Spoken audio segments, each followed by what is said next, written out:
Okay. I'll just wait another moment or two for folks to join in, and then I'll get started. So with the white gloves on, Mickey Mouse style. All right. Let's see. Okay. So I think we have some folks joining in. Welcome. Welcome to my Curator Live chat here. Thank you so much for joining me. And I got some really cool stuff to say or to show you this week. I know I say that every week, but that's because it's true every week. There's some really cool stuff here. And so let's dive right in. Let's jump right in and see what's what. Before I begin, okay, the first thing I want to do is I want to show you this. And I'm going to show you this in the beginning and then see if anyone can guess or tell me what this is. And then, oh, hey, Jay. And then at the end of the chat, I'll talk about what this actually is. So let me show you this, okay? I'm going to give it a nice close-up here. A beautiful piece here. I'm not going to tell you. Let's see if you can get a nice kind of view of it. I'll maybe turn it around just a little bit. It's got a lid. So let me know if anyone can tell me what this actually is. And then at the end, I'll reveal the big dramatic reveal, and we'll go into it. Okay, so the first thing I want to show you is this. Let me pull this out here. These are really interesting. Okay, let's see if I can get this nice, really carefully move this up and show this to you. Okay. All right. Do you see that? Okay. That is an aquamarine necklace. These are aquamarine jewels. Hopefully the light can show it pretty good. I don't know if you can see that. Let me move this up and around a little bit to show it to you. These are aquamarine jewels, a pair of jewelry that belonged to Elizabeth Monroe. Okay, you see this? That is a cross there. And let me I'll actually hold up one of the earrings. So that was the actual necklace there. And then Becca Lee, I'm not saying Becca Lee, you might be right. You might be right. Okay, and there is the earring. And here's another one of the earrings. I'll hold up these earrings for you. Okay, so aquamarine earrings. And these belong to Elizabeth Monroe. And these are something that she would have likely purchased over in France when she was with her husband over when he was a diplomat to France. And so let me show you that again, actually. Can you see how it's really clear and it's beautiful? Aquamarine is a beautiful jewel. It's a really beautiful jewel. I mean, yeah, it's not as expensive as diamonds or something like that, and there are more expensive jewels out there, but it just has a gorgeous look to it. And something that I want to point out about this that's not readily noticeable is that whenever you look at this, right, okay, what you're seeing it, the way that you're seeing it in our modern 2002 eyes, we're seeing this in the fluorescent lights, right? Or we might see it in a tungsten light, which is like a regular light bulb at home that we might have at home. But back in those days, these would have been seen, especially at nighttime, right? These would have been seen with candlelight, oil light, and things like that, right? So these would have been seen with like flickering flames. So this is not, whenever this was made, the jeweler who was making these things was not intending them to be seen with these modern fluorescent lights and sort of everything's like sort of washed out. He's intending them to be seen, in the day, obviously, with sunlight glistening down, but also with that sort of sparkling candlelight at night. And so it's kind of hard for us to imagine as modern folks the spectacular sort of vision of that, and this is true for a lot of clothing, for a lot of jewelry back then, where sort of they didn't know what electricity, or they knew what electricity was, but they didn't know what electrical lighting was back then, and so they were just basing on, especially at nighttime, they were just basing this on what they knew. We just accept the world into which we're born, and what they knew was candlelight and oil light and that sort of thing, and so that's what this would have been seeing, glistening at. And so you can imagine, sort of walking into a room with this aquamarine jewelry. And again, I'll very carefully hold this up and show this to you again. Hopefully you can see. Okay. And so that would have been seen in a glistening, spectacular room full of candles or oil lamps, things like of that nature. And so that's the way, if you can imagine in your head that's sort of glistening off, and the fluorescent sort of washed out the aquamarine a little bit. So I also want to show you something kind of cool. Okay, remember this. Okay, see this style right here. Okay, sear that style into your memory. All right, it's got a cross, right? The jewels are kind of bulbous, okay, looking. All right, and so when I was doing the ceramic exhibit, let's see if I can find, what did I do with my little, oh, well, when I was doing my ceramic exhibit, I found a picture of the spectacular picture of these clerks that, and darn it, I thought I brought that down. Anyway, the spectacular picture of these clerks that actually were selling ceramics, and these were female clerks that were selling the ceramics. And the clerks, and I looked really closely, and I took out the magnifying glass, and I blew up the picture and everything, and the clerks were wearing, lo and behold, as I live and breathe, they were wearing the same exact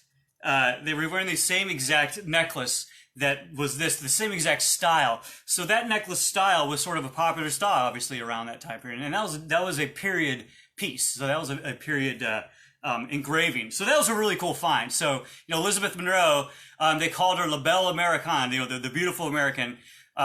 She wasn't exactly in the fish out of water in the sense that she grew up, the Cartwright family that was her family from New York. They were merchants. They were fairly well off. So it wasn't, she wasn't completely new to a bigger city. But she's from the Americas and she's in France, and they were all very excited about her being there. And, so she was a little bit, somewhat of a maybe a minor celebrity over there. So it's kind of cool. The next thing I want to show you this. Okay, check this out. All right, you guys. Okay, what's this, right? Coral tiara. Okay, and you ask yourself, okay, what's the big deal? So what? I'll tell you what's what. Okay, look at the individual coral pieces. Okay, can you see that? Each single one of these is made out of coral. Each single one of these is drilled and polished by the jeweler, and little tiny holes. So they were making little tiny holes in each one of these things and making these coral beads and fastening it onto the gold itself. Can you imagine that? Okay, think about it. Okay, you have a quarantine project. It's okay, what's my quarantine project going to be? You know what? I'm going to make little tiny coral beads, and I'm going to drill holes into them. Can you imagine that? That would take you forever. I mean, it's insane. So I just love the craftsmanship of that and the style of that. It's just absolutely amazing. So let me show you this a little bit closer so you can see. Coral tiara belonged to Elizabeth Monroe. This is something that she would have worn probably a little bit more likely, maybe not at the fanciest balls and gowns, but something maybe a little bit more of an upper gathering, something like that. So gold with coral. That just amazes me how everything was done by hand, and how they drilled each single one of those coral pieces. Okay, so the next thing I'm going to show you is these, okay? Okay, this is what, again, and I hope I'm not being too dramatic, but, okay, these are gloves that belong to James Monroe. So these belong to James Monroe. Now, look at these things. Okay, well, first of all, let me describe a little what they are. They're doeskin gloves, okay? They're not kid gloves. What are kid gloves? Well, kid gloves, they're the leather that comes from, young goats, right? Kid goats. So that's why they say kid gloves are handling with kid gloves, because they're softer and they're more delicate. So whenever you hear the phrase handling with I want to handle you with kid gloves, well, they're talking about the skins of young goats. So that's not at all bizarre, is it? Okay, so, but these are not. These are made of doeskin.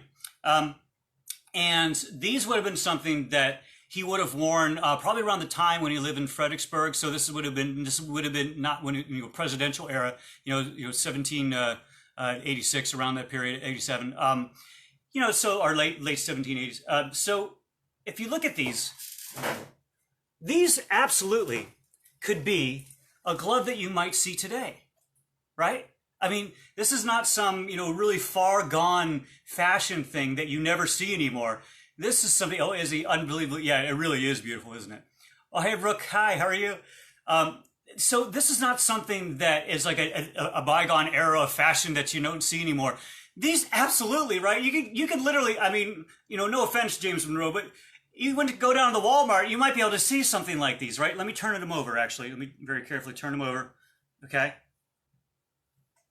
Okay, you see on this side, right? So when you see this, oh, hi, is it? Yeah, so whenever you see this and you think to yourself, oh, you know, if you just saw these at an antique store or something, you would think that they were modern gloves. But no, these are gloves that belong to a founding father president that was worn by him here in the late 1700s. And they look exactly like gloves might look today. I love that. I just think it's really cool. These are made out of doeskin. And that actually makes a lot of sense, right, for the Americas. You know, people wonder about the tanning industry in Americas, like the leather industry. What's the deal with that? Well, it was a little bit slow to embrace industrialization, okay, as you might imagine. So the industrialization of the tanning industry didn't start occurring to, you know, the mid 1800s, at least on a bigger level. And so they were behind in Europe, you know, as we were behind on a few things with Europe. But what did we have in the Americas that they may not have as much over in Europe, okay? We had an abundance of doeskin, right? You know, I hate to say it, but it's true. You know, to this day, when you drive around, you know, what's the thing you gotta look out for when you're driving down the road? You gotta look out for that deer that's jumping out in the middle of the road. Okay, maybe James Monroe's carriage didn't go, you know, 70 miles per hour, but, you know, unless he, you know, he was working with Doc Brown or something. 88 miles per hour, sorry. Okay, but back then, even more so, there would have been abundance of doeskin. So what we didn't have a huge, massive industrial leather complex, at least not in the early years, not around James Monroe's time. But what we did have is an abundance of natural resources and, frankly, an abundance of doeskin. So there was tanning industry here, and in fact, there was actually a rather large tannery down in Norfolk, here in Virginia. So if anyone here lives in Virginia and knows where Norfolk is, there was actually a large tanning industry down there. And so they would have exported, you know, tan leather goods and all that sort of thing. Back then it wasn't quite as industrial as I said, but just look at that thing. I mean, come on, that could be a modern glove, right? I just think it's cool. So imagine a guy walking around with gloves that, you know, just look like gloves today. Nothing all that different. Okay, so let me talk about what this is, okay? Did anyone guess what this was?